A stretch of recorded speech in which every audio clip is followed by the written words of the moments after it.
Kemudian beliau juga mengambil PPDS dan menjadi dokter spesialis anak pada tahun 2025 Ya. dari Universitas Indonesia, gitu ya Dok ya. Kemudian pekerjaan beliau, beliau praktek di klinik Sabta Mitra, ya, pada hari Jumat, Sabtu dan Minggu untuk Jumat di sore hari dan Sabtu dan Minggu itu untuk pagi hari ya Dok ya, seperti itu. Dan beliau juga praktek di Rumah Sakit Harapan Kita, gitu ya Dok. Baik, tidak lupa kami ucapkan juga terima kasih kepada PT Lapi Laboratories yang juga telah mensupport Dok webinar kita pada hari ini. Baik, tanpa berlama-lama lagi, mari kita sambut Dr. Risa Imanillah, Magister of Science Spesialis Anak, dan kepada Dr. Risa, waktu dan tempat kami persilahkan Dok. Baik, Silakan. Dokter Aan. Assalamualaikum warahmatullahi wabarakatuh. Selamat pagi untuk ayah bunda di rumah. Semoga semuanya dalam kondisi yang sehat ya dok, tentunya. Terima kasih banyak atas kesempatannya untuk hari ini saya bisa ada di sini hadir untuk sharing dengan ayah bunda, dengan semua para peserta Zoom pada pagi hari ini mengenai demam pada anak. Mungkin selalu banyak pertanyaan ya dok tentang demam ini karena demam ini adalah sebenarnya suatu gejala yang cukup sering membawa orang tua membawa anak-anaknya ke klinik kita gitu. Jadi memang demam itu adalah suatu kondisi ketika suhu tubuh seorang anak itu lebih tinggi dari biasanya.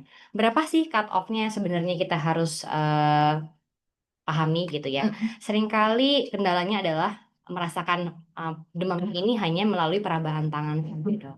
Nanti kita bahas juga nih. Jadi demam itu adalah suhu tubuh yang di atas atau sama dengan 38 derajat Celcius dan harus diukur dengan termometer. Jadi tidak boleh ayah atau bunda di rumah hanya menggunakan perabahan tangan saja karena suhu tubuh dari orang tua itu juga seringkali fluktuatif gitu. Jadi kita bisa saja salah menerka. Jadi yang lebih seringnya sih terkadang overdiagnosis.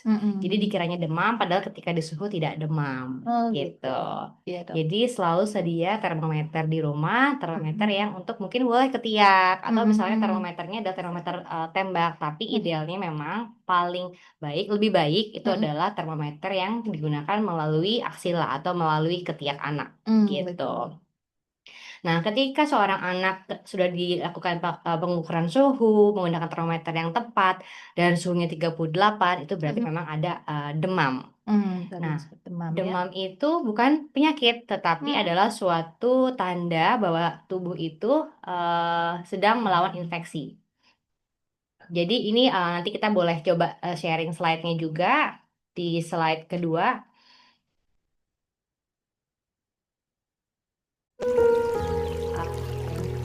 Slide kedua. Jadi memang pada demam itu adalah suatu tanda bahwa seorang anak itu sedang melawan infeksi. Kebanyakan seperti itu, Dok.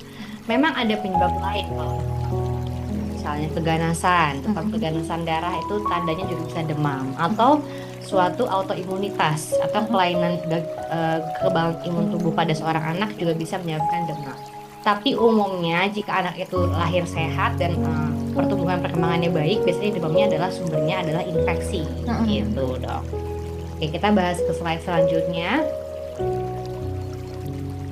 Nah, penyebab umum yaitu infeksi virus. Jadi flu ya, terutama nih dok, kayak common cold, batuk pilek itu paling sering. Kemudian yang kedua, infeksi bakteri itu juga bisa. Jadi ada radang tenggorokan karena bakteri atau infeksi saluran kemih. Dan yang jarang itu adalah autoimun atau keganasan. Gitu. Kita boleh lanjut slide berikutnya. Nah, sebetulnya kapan sih kita perlu tenang, kapan kita perlu panik untuk seorang anak dengan demam? Ketika anaknya masih aktif bermain, mau makan minum, tidak ada sesak nafas, tidak tampak lemas, kemudian tidak ada tanda-tanda dehidrasi, itu sebenarnya kita boleh tuh memperhatikan atau mengobservasi anaknya dulu itu di rumah.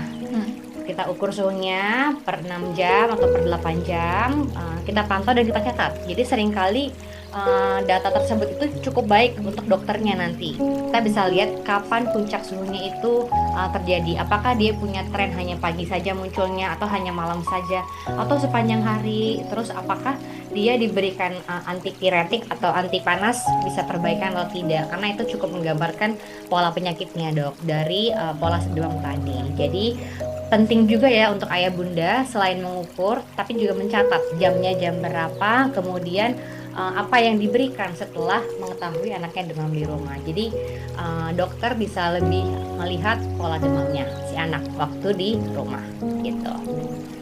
Untuk slide berikutnya. Nah, kapan harus ke dokter segera? Ke dokter segera jika memang demamnya itu terjadi pada anak usia di bawah 3 bulan. Jadi kalau kita punya anak usia 1, 2, 3 bulan itu punya anaknya ada demam, nggak usah ditunggu-tunggu, harus segera bawa ke dokter gitu. Kemudian, tapi pastikan ya suhunya di atas 38 derajat atau sama dengan 38 derajat. Kemudian anaknya sangat lemas. Anak itu pada dasarnya harusnya aktif ya, ceria, mau lihat sekitarnya, kemudian berinteraksi terhadap caregivernya. Nah, kalau anak menjadi lemas, nggak mau bangun, seharian tidur terus, itu juga tanda bahaya seorang anak. Kemudian terdapat sesak napas, misalnya napas cuping hidung, kemudian juga ada retraksi di dinding dadanya lebih cekung dari biasanya, atau ada kejang. Itu juga sebenarnya harus dibawa segera ke dokter untuk evaluasi. Dan yang keempat adalah demam. Jika demamnya 3 hari berturut-turut tidak turun, itu mungkin kita butuh evaluasi lebih lanjut. Terutama ada gejala penyerta apa selain demam itu. Dan yang terakhir adalah muncul ruam merah luas atau kaku kuduk. Jadi lehernya kaku saat dilakukan pemeriksaan atau di rumah benar-benar anaknya nggak mau sama sekali nengok kanan, nengok kiri. Nah itu juga salah satu tanda bahwa ada iritasi di selaput otak gitu. Jadi untuk slide selanjutnya, ya, yang penting bagaimana cara kita bisa menangani anak dengan demam di rumah. Yang pertama tadi ukur suhu dengan termometer. Sekali lagi bukan dengan perabaan tangan kedua orang tuanya di rumah. Kedua, cukupi cairan dan istirahat. Seringkali anak demam tinggi itu jadi malas minum. Kalau orang tuanya tidak aktif menawarkan minum, biasanya anak menjadi kekurangan cairan atau bahkan jatuh pada kondisi dehidrasi. Dan harus cukup banyak istirahat karena sekarang masih banyak orang tua yang anaknya masih demam ringan nih, yaudah yuk kita bawa ke mall. Itu juga kayaknya agak kurang tepat ya dok. Jadi kalau misalnya sudah demam, pastikan dia istirahat dulu di rumah karena sudah pasti ada kekebalan tubuhnya yang terganggu. Jadi kalau misalnya dia pergi ke area-area terbuka atau area-area umum yang padat di sekitarnya, sangat amat mungkin dia dapat infeksi lagi yang baru, yang memperberat kondisi yang sekarang. Kemudian beri pakaian yang nyaman, jangan terlalu tebal. Jadi seringkali juga nih salah paham ayah dan bunda di rumah karena anaknya panas, semuanya pakai sweater, pakai celana panjang, selimutnya yang tebal. Sebenarnya tidak perlu. Justru selimutnya harus tipis. Kemudian dia pakai baju juga yang tidak terlalu tebal. Suhunya diatur, tidak usah terlalu panas ya. Kadang kayak AC dimatikan gitu ya. Sebenarnya tidak perlu. Cukup senyamannya anak aja. Kemudian obat penurun panas bisa diberikan bila suhunya di atas 38,5 derajat Celcius atau 38 derajat Celcius pun sebenarnya juga sudah boleh diberikan. Atau anaknya tampak tidak nyaman karena setiap anak itu memiliki toleransi yang berbeda-beda. Kadang ada yang 38,5 tuh masih aktif, segar bugar lari-larian. Iya. Ada yang 38,5 udah loyo banget. Nah, jadi penurun panas ini juga bisa dipakai untuk membuat anaknya lebih enak badannya rasanya. Kemudian jadi intake makanan dan minumnya masih lebih bagus.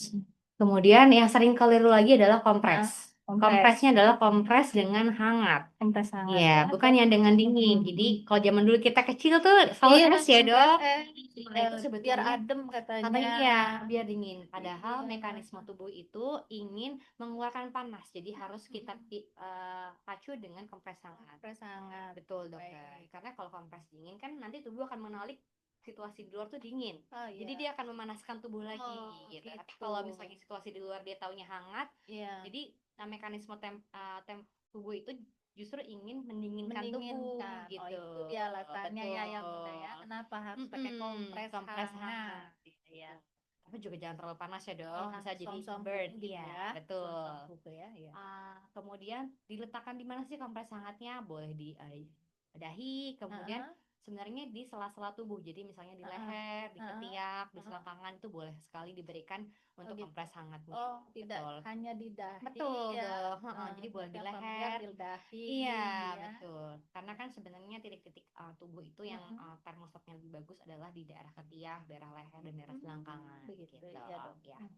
Ya. Baik, kemudian slide berikutnya ini mungkin slide terakhir dari saya. Heeh. Yang pasti ingat, demam itu adalah gejala, bukan penyakit. Jadi kita harus Mm. pantau kondisi anak, bukan hanya angka suhu, tapi lihat gejalanya. Mungkinkah ada diare selain demam, mungkinkah ada muntah selain demam, ada nyeri sendi, nyeri kepala. Nah, ketika ada kondisi seperti itu, jangan ragu-ragu dibawa ke dokter. Mm-mm. Sebetulnya kan orang tua itu di rumah sudah paham mengobservasi sehari-hari. Jadi Mm-mm. pasti kita tahu nih kalau anaknya nggak enak badan atau kayak lebih lemas dari biasanya. Nah, itu adalah parameter yang sebenarnya juga harus dipercayai. Jadi kayak insting orang tua. Jadi jangan ragu-ragu, nggak perlu nunggu berhari-hari, langsung aja kalau ragu bawa ke dokter. Oh, Gitu. begitu. Baik, baik. Baik, terima kasih atas Sama-sama. pemaparan yang singkat dan padat dari Dokter Risa.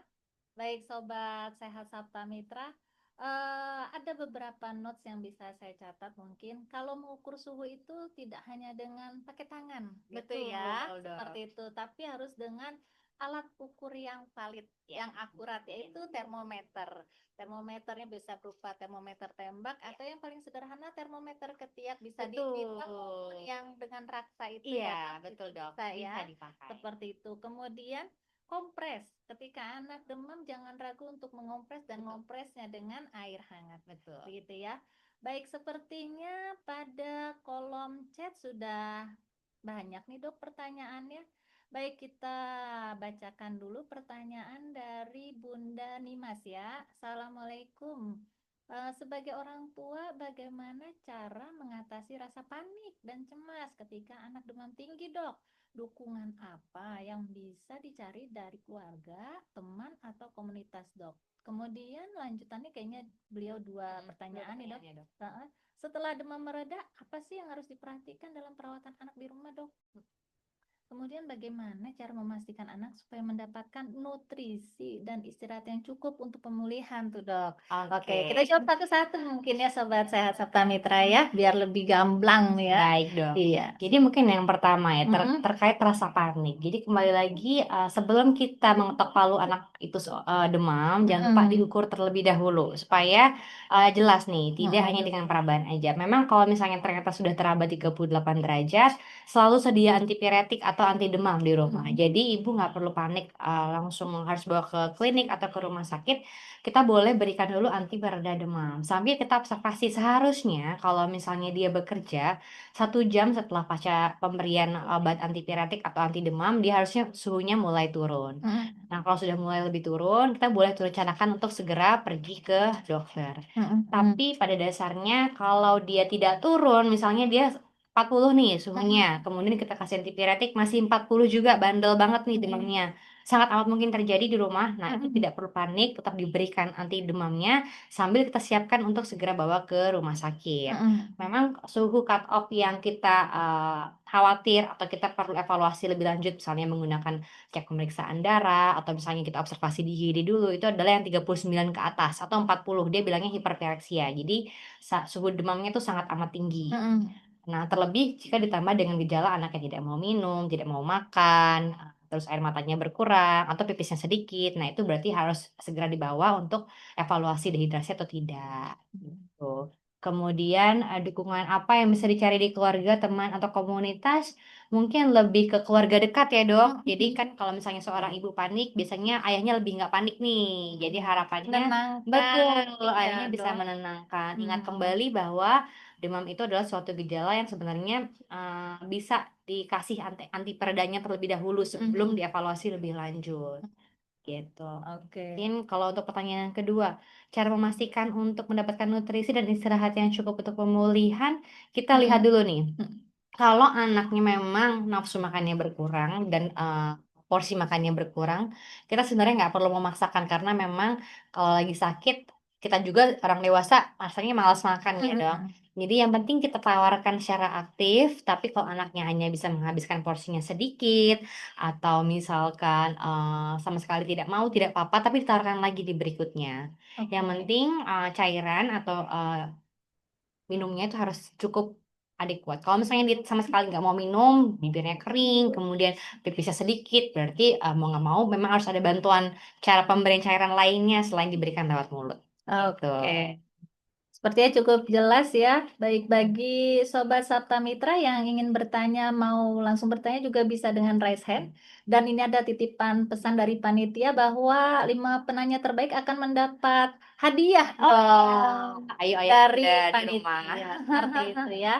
Baik dok, tadi bicara tentang antipiretik. Mm-mm. Antipiretik itu apa dok? Kemudian jenisnya apa? Seperti itu yang Oke, bisa diberikan untuk baik. anak-anak seperti itu dok. Mungkin Jadi ini aku keren. antipiretik, ya dok, antipiretik atau anti demam itu ada banyak jenisnya. Sebenarnya Mm-mm. sih yang paling umum sering kita temukan adalah paracetamol Paracetamol, dan mm-mm. ibuprofen. Ibuprofen, Iya, betul. ya. Paracetamol itu sebenarnya eh, jarang menyebabkan reaksi alergi ya. Kalau jadi paling rutin sering diberikan itu, Paling sering betul. benar-benar dok. Kalau Iya. ibuprofen tuh sebenarnya beberapa anak aja sih populasi yang punya riwayat alergi memang lebih risiko tinggi alergi. Tapi kalau diberikan anak ke anak juga sebenarnya nggak apa-apa, boleh Mungkin aja. kalau untuk umur kurang dari 2 tahun tuh Iya, lebih prepare ke paracetamol ya iya dok. Kebetulan betul. saya juga masih punya anak Oh, umur 2 tahun ya. dok. Jadi Jadi selalu sedia paracetamol paracetamol, di rumah. betul, betul. Iya benar-benar. Kalau ibuprofen untuk anak di bawah 2 tahun memang ada ya beberapa Mm-mm. efek samping yang terkadang muncul. Jadi kita Mm-mm. memang lebih pakainya untuk yang paracetamol. Benar-benar. Baik. Tapi di saat dia bandel banget Mm-mm. demamnya, kita bisa sebenarnya mengkombinasikan di kedua itu, Oh, gitu. begitu dok. Dia switch Mm-mm. paracetamol dengan ibuprofen. Tapi Mm-mm. tentunya harus dengan arahan dokter ya, kalau Oh, seperti itu. benar. Iya, Mm-mm. baik. Ah, tapi boleh banget nih standby Mm-mm. paracetamol di rumah. Mm-mm. Pastikan waktu ketemu dokter tanyakan dosis yang tepat. Tanyakan dosis yang tepat. Benar Tuh. sekali itu, Dok. Karena Kadang nggak nyampe iya, dosisnya, betul sampai nggak turun. loh. Benar-benar. Kadang anak itu lebih besar dibandingkan usianya. Misalnya anaknya agak sedikit overweight atau kelebihan gizi, diberikan dengan dosis yang sama dengan sesuai botolnya ya, Dok. Kan kadang kalau botol tuh 2 sampai 5 tahun sekian mili gitu ya. Sebenarnya kalau kita hitungkan lebih precise tuh bisa. Jadi lebih maksimal penggunaan obatnya gitu. Seperti anak saya nih, Dok. Umur Mm-mm. 2 tahun, timbangan Mm-mm. 16 kilo. Di Mm-mm. salah satu jenis paracetamol yang ada tuh hanya 5 mili dan paracetamolnya yang dosis biasa itu, Dok. Iya, Itu, Dok, kayak nggak gitu. kena Oh, nggak dong. apa, nggak turun Iya, ya. betul. Jadi Benar. kalau kita misalnya memberikan Baik. antipiretik ternyata demamnya nggak turun, nah jangan lupa nih cek lagi dulu nih dosisnya apakah sudah sesuai atau belum untuk berat badan si anak. Gitu. Oke, baik, sudah cukup ya Mm-mm. dengan Bunda Nimas. Kemudian belum ada yang raise hand sepertinya ya dok. Mm-mm. Baik, kita bacakan saja yang ada di Mm-mm. chat Q&A.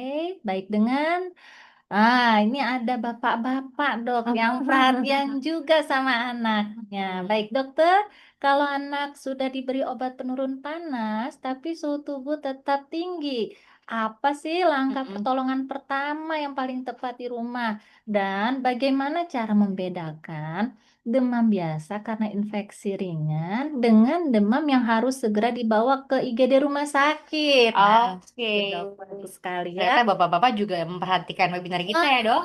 Hebat ini. Baik, Baik. jadi kalau misalnya kita sudah kasih obat penurun panas tapi nggak turun-turun juga, kompres bisa kita kerjakan ya. Mm-mm. Tapi kalau ternyata anaknya sudah dikompres, sudah dikasih penurun panas, masih 40 suhunya, masih 39 suhunya, dan anaknya tampak lemas, itu memang harus dibawa ke IGD.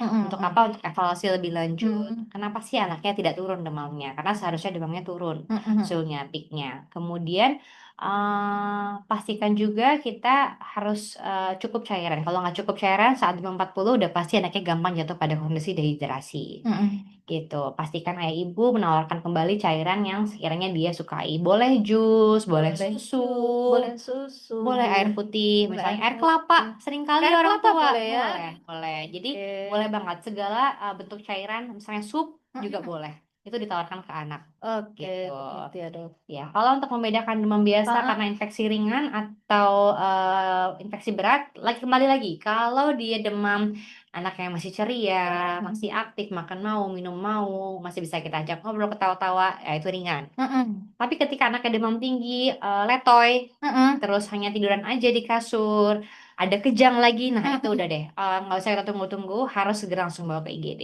Oh gitu. gitu, baik seperti itu ya dok. Mm-mm. Kemudian terkait tadi kayaknya ada bahas kompres ya dok. Nah, Mm-mm. kalau saat anak demam tuh ya, Mm-mm. biasanya anak 2 tahun, 3 tahun itu saat demam kan rewel. Ya, Ya, itu dikompresnya gimana caranya dok? Kalau dia nggak mau dikompres, gelang-geleng lah gitu. Ada trik betul. khusus nggak nih dok? Betul, Wih, Dok. keren. Sebetulnya sih nggak ada trik khusus Ah, ya, ah. tapi intinya tetap afirmasi.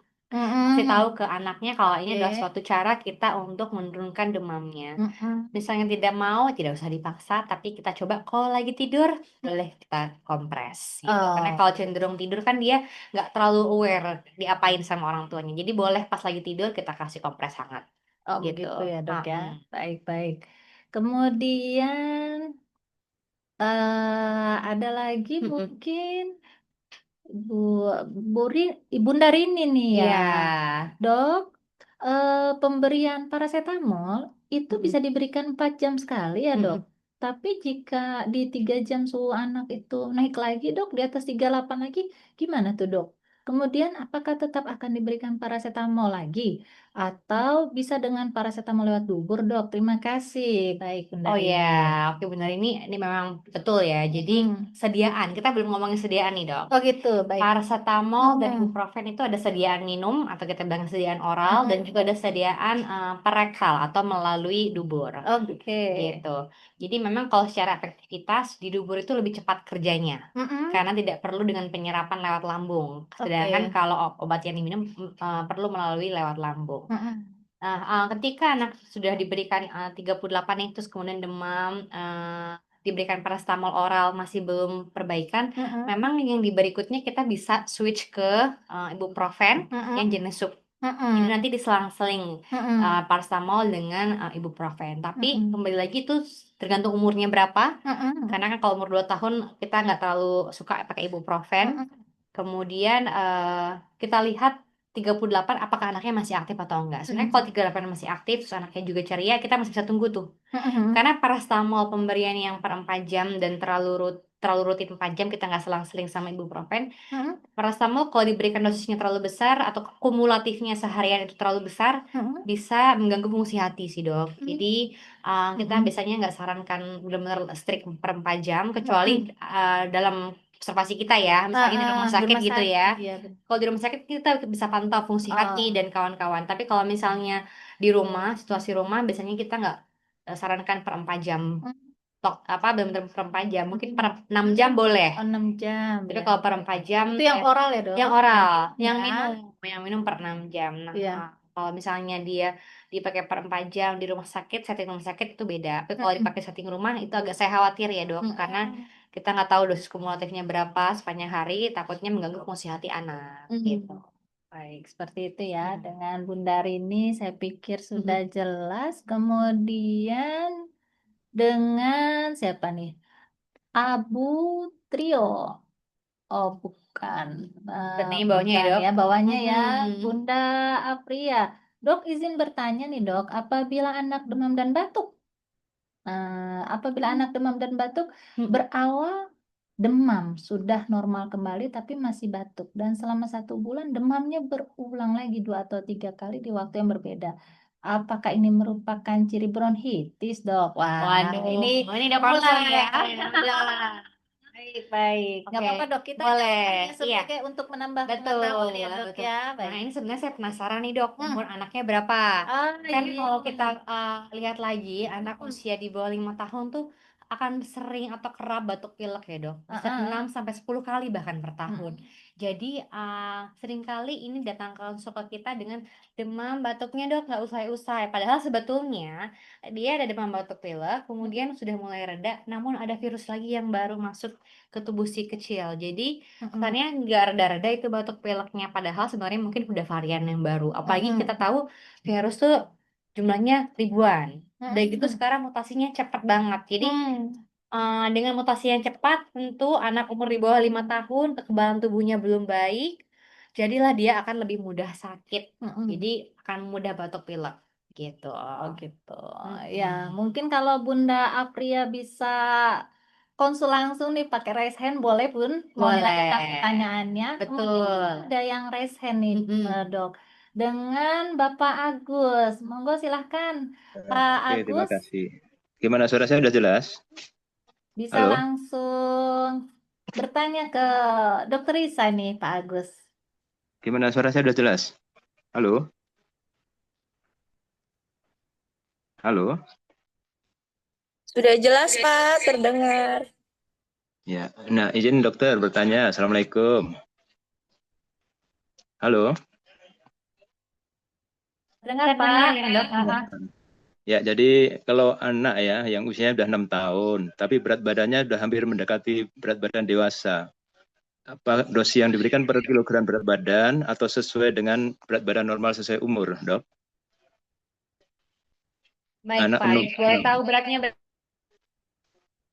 ya beratnya sekitar 40 kilo. Baik. Nah, 6 tahun beratnya 40 kilo, Dok. baik. Bagaimana dosis? Dok, kalau 6 tahun tuh di salah satu obat penurun panas 2 sampai 6 tahun dengan dosis sekian. Nah, Betul, kalau betul, Voltec Dok. lebih dari 6 tahun dengan Iya, dosis sekian baru betul, 250 betul, miligram. Nah, ini betul. bagaimana nih, Dok? Ini 40 kilo tuh berarti jatuhnya obesitas ya, Dok, sebetulnya kalau umur 6 tahun. Jadi kalau sudah fasenya obesitas bukan overweight lagi, kita perlu menghitung baby adjusted. Jadi kita pengen lihat kira-kira bukan 140 kilo, tapi mendekati berat badan tengah-tengah antara BB ideal dengan BB asli. Gitu. Nanti kita hitung dulu sebetulnya. Oh gitu. Kira-kira BB idealnya berapa tuh, Dok, kalau misalnya 6 tahun? Idealnya kayak 30 kilo 30 aja ya, Dok. 10 berarti kilo tuh. itu ya. 30 kilo kita bisa berikan berarti sekitar 7,5 mili ya kalau untuk yang forte biasanya Forte kita 7,5 mili ya, Pak Agus ya. Betul. Itu dengan dosis seperti Jadi itu. memang ini agak tricky ya kalau misalnya anak 6 tahun 40 kilo, kalau kita kasih benar-benar dosis 40 kilo itu besar banget udah menyerupai orang dewasa. Apalagi kan kalau paracetamol range-nya 10 sampai 15 nih. Kalau kita ambil mungkin bisa range yang paling rendah itu juga sebenarnya cukup aman. Misalnya kita mau berikan 400 miligram gitu, mungkin dipuyer. Tapi kita biasanya nggak berikan dia sampai dosis maksimal karena dosis maksimalnya dia akan 40 dikali 15 600 bahkan melebihi dosis orang dewasa gitu. Jadi memang untuk kasus anak bapak nih untuk semua obat-obatannya emang harus dengan konsultasi dengan dokter gitu. Gitu. Tapi untuk paracetamol boleh sih diberikan dengan dosis antara 7,5 mili sampai 10 mili sebetulnya untuk yang forte gitu. Untuk yang forte ya Pak Agus ya, pakai dosisnya 7,5 sampai 10 mili kalau udah panasnya Iya, tinggi. betul. Dan jangan lupa pesan dokter Isa yang tadi Pak, cairannya Betul, diperhatikan ya, karena kan betul. tidak semata-mata karena infeksi ya demam pada anak, tapi betul. cairan yang kurang bisa menyebabkan demam itu nggak turun. Betul, dokter. Ya, seperti itu. Baik, baik. Terima Cukup kasih, jelas dokter. ya Pak Agus? Alhamdulillah jelas. Jelas.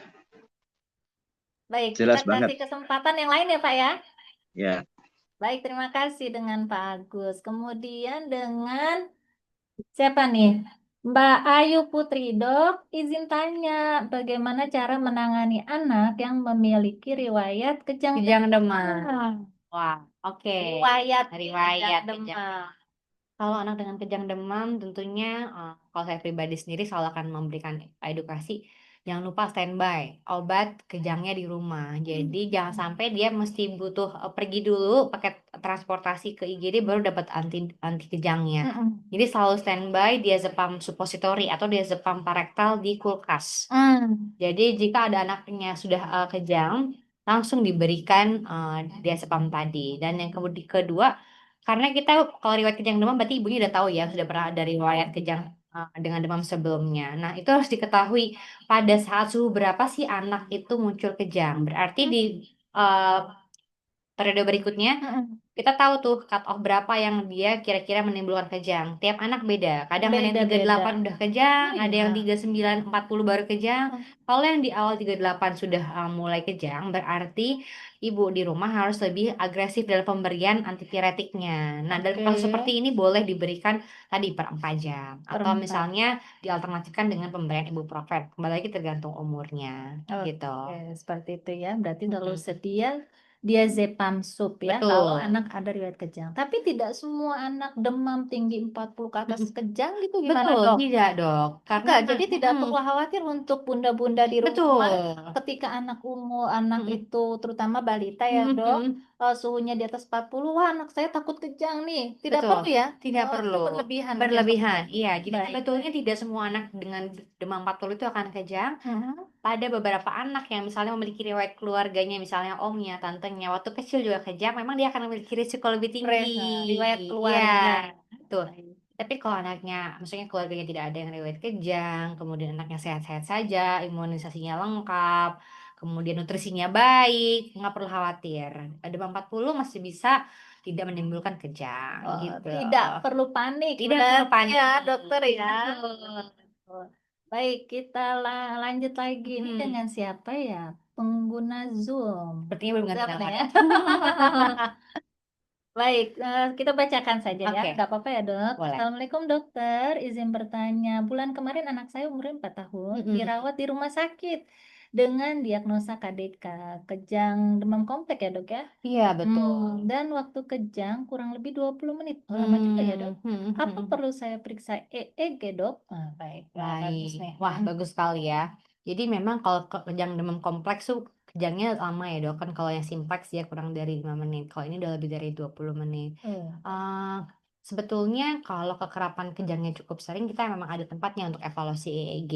hmm, Karena kelompok populasi yang KDK ini memang ada potensi berkembang menjadi epilepsi. Kalau misalnya kejangnya masih ada di atas 5 tahun.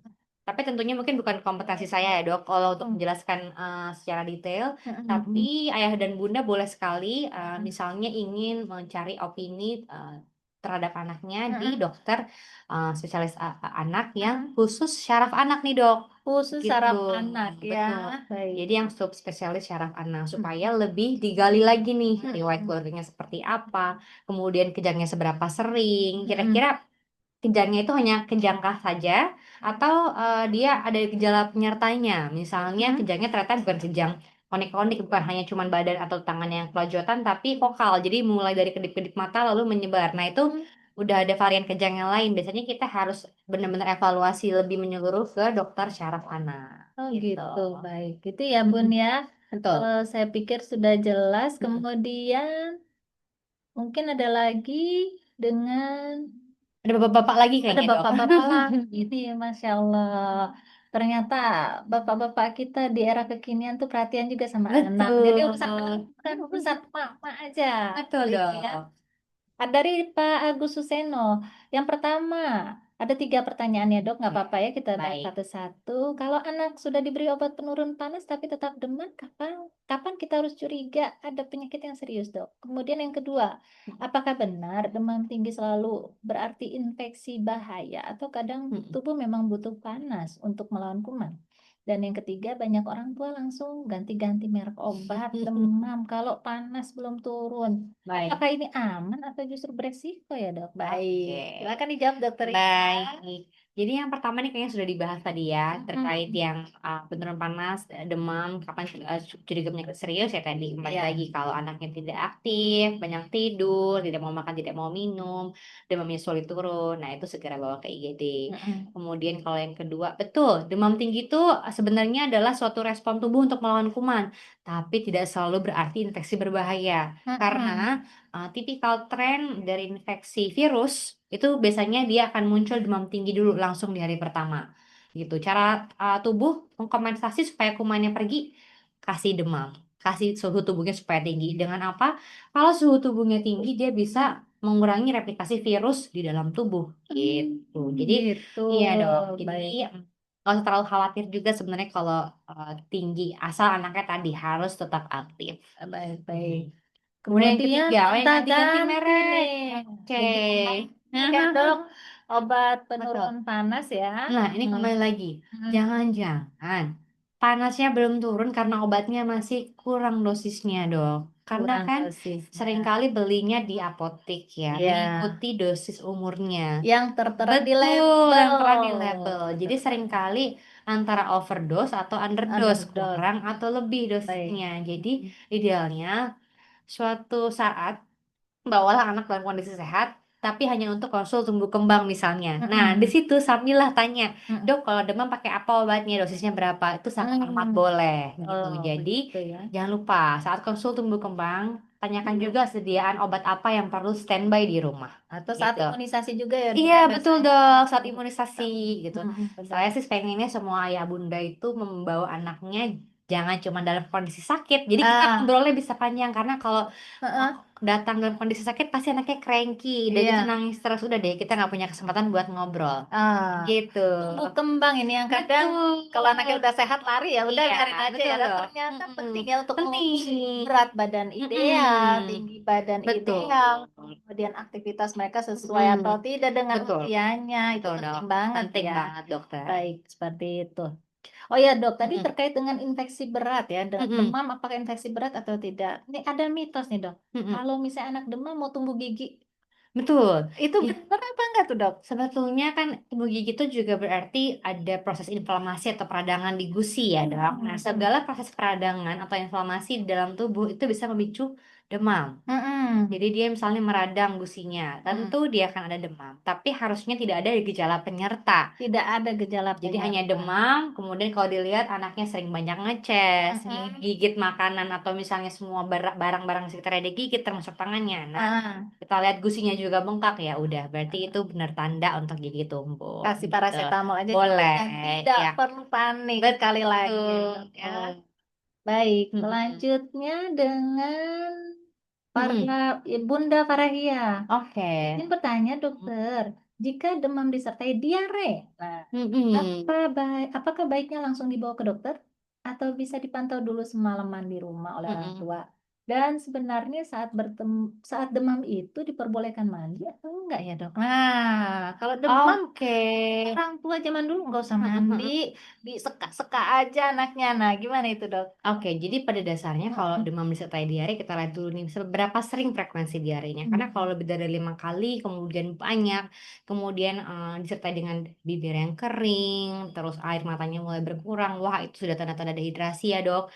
Ya, kalau misalnya ternyata orang tua kewalahan nggak bisa memberikan cairan, ya kita harus wajib segera bawa ke IGD. Tapi kalau menurut orang tua, oh diare cuma 2-3 kali, anaknya masih aktif, masih bisa makan, masih bisa minum gitu sebenarnya masih boleh dipantau karena sumber penyebab dari diare ada banyak, ada virus, ada bakteri, parasit, jamur. Jadi kembali lagi mesti kita lihat dulu. Tapi kalau misalnya ayah bunda ragu, takut anaknya kondisinya makin perburukan, segeralah bawa ke dokter Iya, iya, gitu. benar-benar. Nah, yang mandi boleh banget sebenarnya mandi ya. Ah, Mandi tetap seperti biasa. Mungkin kalau misalnya takut terlalu lama di kamar mandi, kalau anak nggak pakai baju kan takutnya dingin ya dok.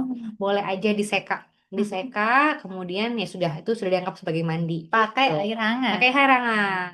Itu ya dok. Baik. Sepertinya sudah jelas ya Bun. Oke.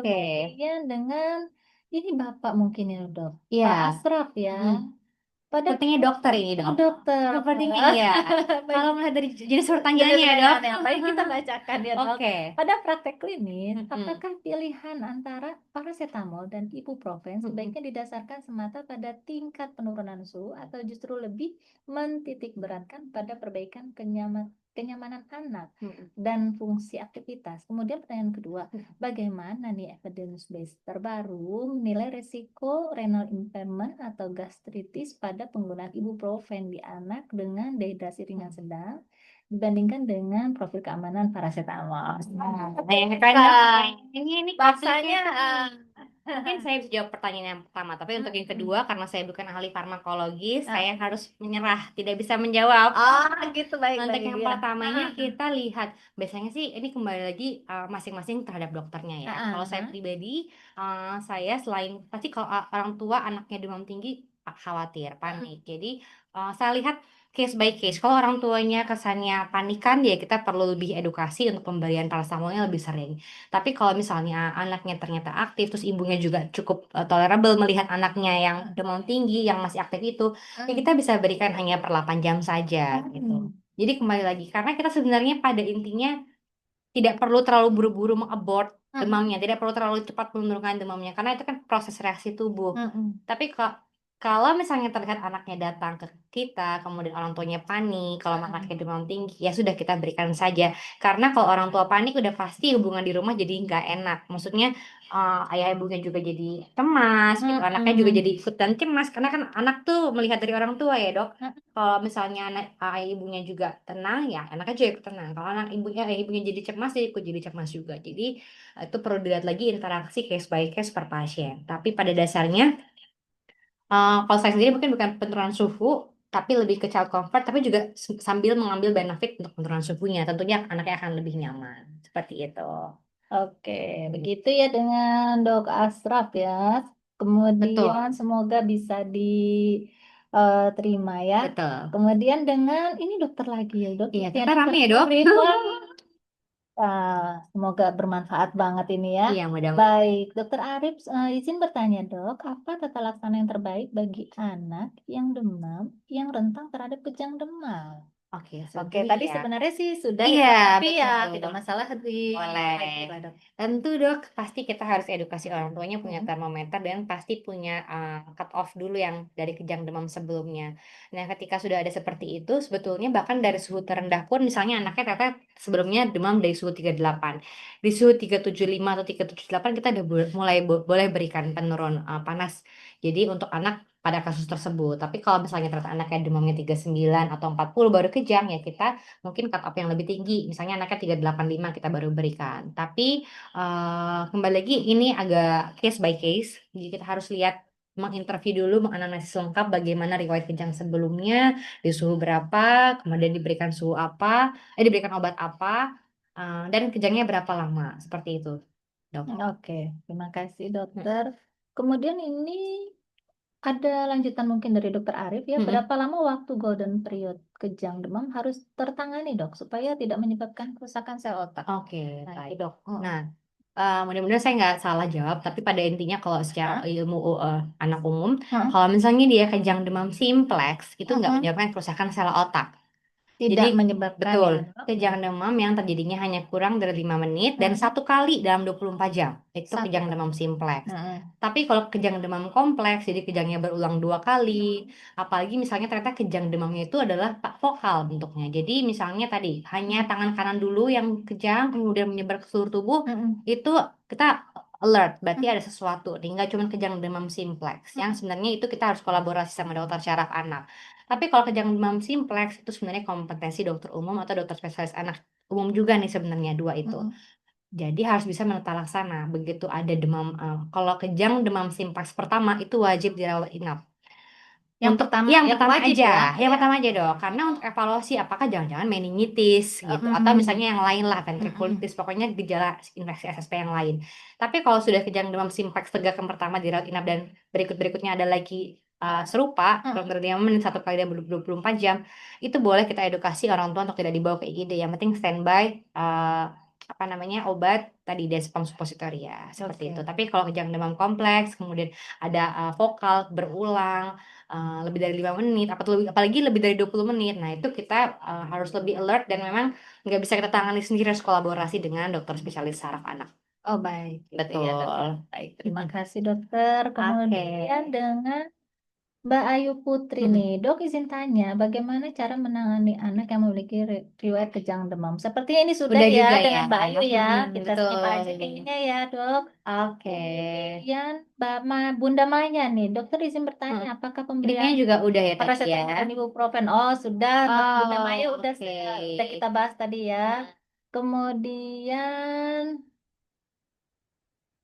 baik kita lihat Mm-mm. lagi. Nah, ini yang Ibu Octavia nih dok Oke kayaknya. ya, dokter, apakah dengan vaksin influenza dapat membantu mengurangi gejala pada saat flu? Nah, ini Nah, agak menyimpang dengan tema kita. iya. Ada masalah, dok? Boleh, Ya, boleh kita dok. bahas Iya. saja, dok. Kalian Silakan, juga dok. saya ingin menjelaskan tentang vaksin influenza dok. Oh, boleh. Karena masih banyak ayah bunda yang takut juga dan masih agak bingung nih, mungkin membedakan influenza dengan common cold biasa Nah, boleh gitu. sekalian, dok. Boleh, baik. Jadi kan Mm-mm. common cold tuh yang sering bikin anak demam batuk pilek ya dok. Mm-mm. Nah, common cold itu adalah sebenarnya yang virus-virus ringan dok sebetulnya. Tapi Tapi kalau influenza, kalau kita pernah dengar flu burung, Dok, nah itu masuk golongannya influenza. Masuk influenza. Betul. Jadi influenza A, influenza B. Jadi pada dasarnya kategori virus yang golongannya H, X, N, X. Jadi H1N1, H2N1.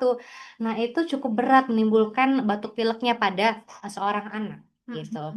Jadi memang diharapkan ayah dan bunda pastikan membawa anaknya untuk vaksin influenza supaya tercegah dari flu-flu tadi. Tapi jangan salah kaprah, bukan berarti anak jadi nggak bisa batuk pilek, tetap bisa batuk pilek. Oh, tetap ya. Tetap, Baik. cuman kalau dia terkenanya jenis varian influenza, dia nggak akan sakit berat. Oh, Misalnya, ringan ya, betul, gejalanya ya, betul Dok. dong. Baik. Gejalanya ringan, jadi nggak sampai demam tinggi, harus rawat inap, sesak napas, pneumonia, atau radang paru. Nah, itu adalah suatu sebab dari influenza. Oke, Gitu. gitu ya. Jadi disarankan untuk vaksin influenza. Betul. Oke, dokter ya. Kemudian dengan Bunda Sri nih, apakah demam yang tidak turun-turun selalu berarti penyakit berat seperti DBD meningitis? Seperti tadi sudah kita bahas ya, Dok ya. Iya. Mungkin yang ini bisa kita skip. Boleh. Bagaimana peran orang tua tetap tenang dan waspada, tapi waspada agar tidak panik berlebihan, namun juga tidak lambat bawa anak ke dokter. Oke. Iya, tadi kita juga Sebenarnya sudah udah banyak bahas ya. betul. Yang Ya. pentingnya tetap diukur suhunya, dicatat, dan lihat lagi kembali aktivitas anaknya di rumah. Oke ya, kemudian ada lagi nih, Dok mau tanya, jika anak yang trombositnya tinggi, umurnya 1 tahun 6 bulan, Dok. Oke. Itu penyebabnya apa ya, Dok? Padahal masih kategori bayi, Dok. Apakah dari faktor makan, Dok? Apakah karena infeksi juga dibutuhkan anak itu, Dok? Baik. Ini pertanyaannya cukup advance ya. Pada dasarnya sebenarnya kita pengen tahu dulu umurnya berapa bayinya. 1 tahun 6 1 tahun bulan. 6 bulan, 1 tahun 6 Dok. bulan. Trombositnya tingginya seberapa tinggi? Kadang kan kita punya cut off 150.000 sampai 450.000 gitu ya. Ternyata tingginya 495.000, itu kita nggak perlu khawatir. Oh, belum. Tapi kalau ternyata 600, 800.000, 1 juta, harus segera dikonsulkan ke dokter anak. Karena apa? Kita pengen lihat parameter yang lain nih, Dok. Leukositnya seperti apa, HB-nya seperti apa, biar kita mendapatkan gambaran seutuhnya dari si anak. Oke, Gitu. begitu ya Bunda ya.